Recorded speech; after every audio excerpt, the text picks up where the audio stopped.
भारताच्या ऑपरेशन सिंदूर नंतर पाकिस्तानातील बहावलपूरमध्ये दहशतवाद्यांची एक बैठक झाली आहे। या बैठकीत जैश ए मोहम्मदशी संबंधित 200हून अधिक दहशतवादी आणि कमांडर सहभागी झाल्याचं वृत्त आहे। या बैठकीचा उद्देश भारताकडून सूड घेणं हा होता।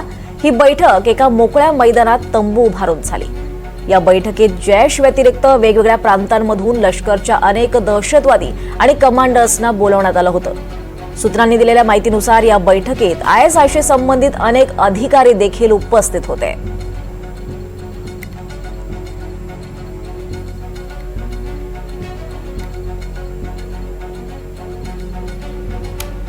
या संदर्भात अधिक चर्चा करण्यासाठी आपल्यासोबत निवृत्त कर्नल सतीश ढगे आहेत। सर, आपलं स्वागत आहे एनडीटीव्ही मराठीवर। सर, भारताने पाकिस्तान दहशतवादाला कसं पोचतं हे वारंवार आंतरराष्ट्रीय पातळीवर उघड केलंय आणि त्यानंतर सुद्धा पाकिस्तान मात्र दहशतवाद्यांना पोचतंय आणि तरी पाकची खोड काही मोडत नाही असंच म्हणावं लागेल का?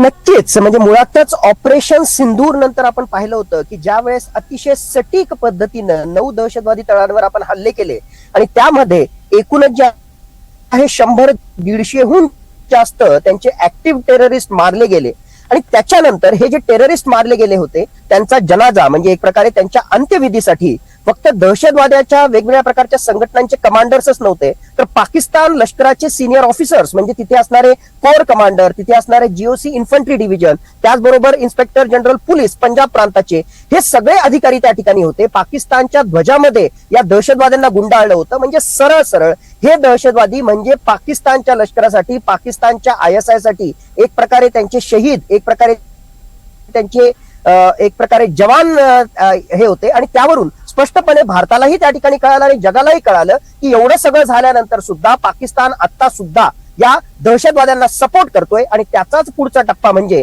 मला आठवतं आपले डीजीएओ ज्यावेळेस पत्रकार परिषद घेत होते त्यांनी अतिशय चपखलपणे एक त्या ठिकाणी दोहा वापरला होता की भय बिन प्रीत ना होवे।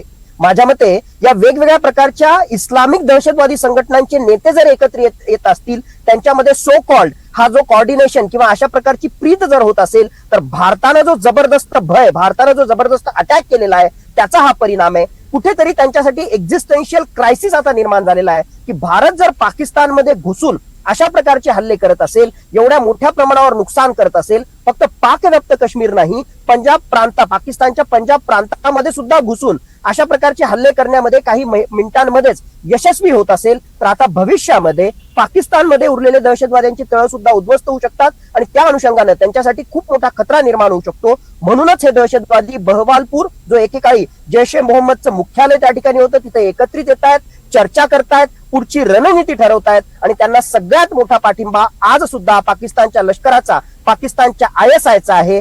अमेरिका फार मोठ्या डोनाल्ड ट्रम्प यांनी जे आहेत मोठ्या आतापर्यंत वल्गना केल्या, आता पुन्हा एकदा त्यांनी या सगळ्या चित्रांकडे आणि या बैठकीकडे पाहण्याची खऱ्या अर्थानं गरज निर्माण झालेली आहे असंच आपल्याला म्हणावं लागेल।